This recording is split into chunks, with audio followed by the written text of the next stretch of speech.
दोस्तों, आप सभी का आपके YouTube चैनल जे क्लासेस 05 पर स्वागत है। तो मैंने आप लोगों को चैप्टर 1 से लेकर चैप्टर 5 तक बता चुका है। तो आप लोग यदि उस वीडियो को नहीं देखे हैं तो आप लोग उस वीडियो को ज़रूर से ज़रूर देख लीजिए, क्योंकि वो सब वीडियो बहुत ही ज़्यादा इम्पोर्टेंट है और चैप्टर नंबर 6 भी बहुत ज़्यादा इम्पोर्टेंट है आप लोगों के फाइनल एग्ज़ाम की दृष्टि से भी और अर्धवार्षिक परीक्षा की दृष्टि से भी।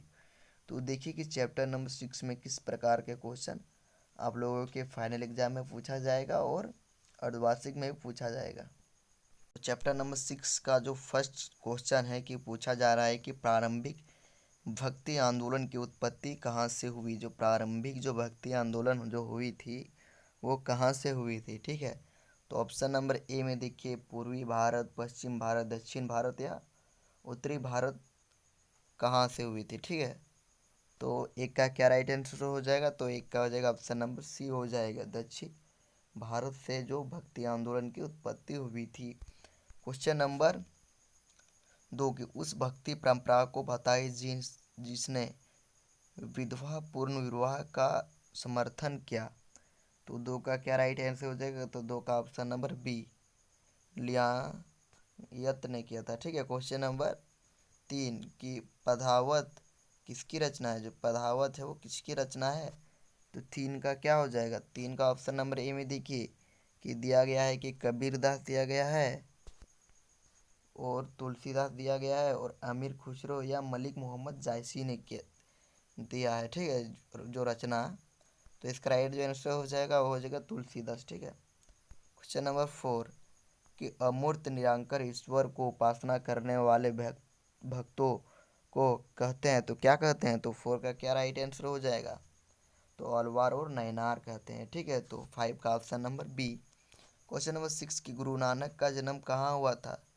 और आप लोगों को कमेंट में बताइए कि गुरु नानक का जन्म किस स्थान पे हुआ था, ठीक है। तो 6 का क्या राइट आंसर हो जाएगा, तो 6 का कहाँ कब हुआ था उसका जन्म। तो ये हुआ था 1469 में हुआ था, ठीक है। क्वेश्चन नंबर 7 की विठुल का भगवान के किस अवतार के रूप में जाना जाता है। वो जो विठुल है उसको भगवान के अवतार के किस रूप में जाना जाता है। तो 7 का क्या हो जाएगा, तो उसको विठुल से आप लोगों को याद रखना है, वो विष्णु को कहा जाता है, ठीक है। क्वेश्चन नंबर 8 के अलवार द्वारा रचित प्रमुख संकलन था, तो क्या था। तो 8 में क्या राइट आंसर हो जाएगा, तो 8 का ऑप्शन नंबर ए हो जाएगा, नलीरा उद्रीव प्रबंधम। क्वेश्चन नंबर 9 की पीर का अर्थ है, तो पीर का अर्थ क्या होता है। ईश्वर, गुरु, ओमेला, मौलवी होता है। तो पीर का जो अर्थ होता है वो होता है गुरु होता है, ठीक है।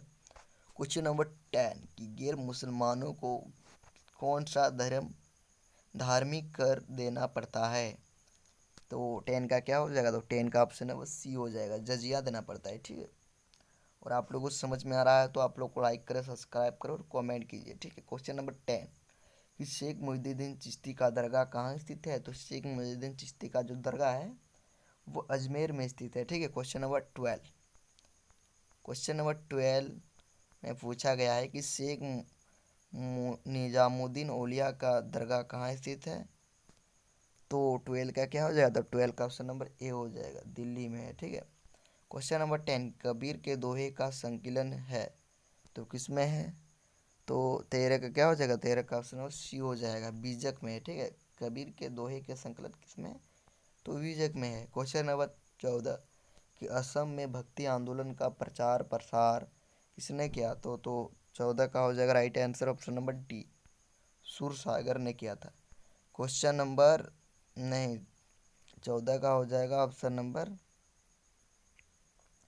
डी हो जाएगा, क्या दिया गया है, तो शंकर देव ने किया था, ठीक है। क्वेश्चन नंबर 15 कि मीराबाई का संबंध किस राज्य से था। जो मीराबाई है उसका जो संबंध था वो किस राज्य से था। तो 15 का option number C, Narsinha Mehta Rajasthan से था, ठीक है। क्वेश्चन नंबर 16 नहीं खत्म हो गया है ऑब्जेक्टिव, तो सब्जेक्टिव देखिए कि सगुन भक्ति परंपरा क्या है। तो शिव, विष्णु तथा उनके अलवारों एवं देवियों को आराधना जाती है एवं इसकी मूर्त रूप से पूजा की जाती है। मतलब शिव और विष्णु के बारे में पूछा जा रहा है, उसको हम लोग पूजा करते हैं, उसी को हम लोग सगुण भक्ति आंदोलन कहते हैं, तो उसको ही ठीक है। अब निर्गुण भक्ति आंदोलन या निगुण भक्ति परंपरा क्या है? तो निगुण भक्ति परंपरा में अमूर्त निराकार ईश्वर की उपासना करते हैं। जो अमूर्त मतलब हम लोग उसको नहीं दिखते हैं और पूजा करते हैं, उसको हम लोग अमूर्त कहते हैं, ठीक है। और सगुण मतलब जिसमें शिव और विष्णु भगवान की जो उपासना होती थी उसी को हम लोग सगुण कहते हैं, ठीक है। और जो निर्गुण है उसकी जो कोई अभी तक उसकी उपासना नहीं की गई है अमूर्त रूप से, ठीक है। क्वेश्चन नंबर 3 कि सर्वप्रथम भक्ति आंदोलन को शुरू करने वाला व्यक्ति कौन था? तो सर्वप्रथम भक्ति आंदोलन को शुरू करने वाला व्यक्ति जो था वो आलवार और नायनार संत है, ठीक है। क्वेश्चन नंबर 4 कि किस तामिल ग्रंथ को तामिल वेद कहा जाता है? मतलब किस तामिल वेद को तामिल वेद कहा जाता है, ठीक है। तो नलयरा दिव्य प्रबंधम को कहा जाता है, ठीक है। क्वेश्चन नंबर 5 कि दो भक्ति संत स्त्री संतों के नाम बताए? तो अंडाल और कराई काल और अममयार, ठीक है। क्वेश्चन नंबर 6 की भक्ति के निर्गुण धारा के दो संतों के नाम बताइए? मतलब भक्ति आंदोलन में जो हिस्सा लिया था वो कबीर और गुरु नानक थे, ठीक है। क्वेश्चन नंबर 7 की भक्ति आंदोलन के प्रवर्तक कौन थे? तो रामानुजाचार्य हो जाएगा, ठीक है। तो 7 का यही इसका राइट आंसर हो जाएगा। क्वेश्चन नंबर 8 की चिश्ती संप्रदाय की भारत में स्थापना किसने की थी? तो 8 का हो जाएगा शेख मोइनुद्दीन चिश्ती, ठीक है। क्वेश्चन नंबर 9 की खानका क्या है? तो सूफी संतों के निवास स्थल को ही खानका कहते हैं। मतलब जो सूफी लोग जहाँ रहते हैं ना उसी को ही हम लोग खानका कहते हैं, ठीक है। क्वेश्चन नंबर 10 कि खालसा पद को नींव करने किसने डाली थी?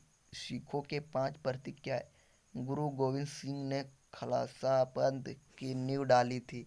सिखों के 5 प्रतिज्ञा निम्न है: केस, कृपाण, कृच्छा, कंधा और लोहे का कड़ा। तो आप लोगों को ये वीडियो आप लोगों के थोड़ा सा भी हेल्पफुल लगा तो आप लोग लाइक करें, सब्सक्राइब करें। जय हिंद, वंदे मातरम।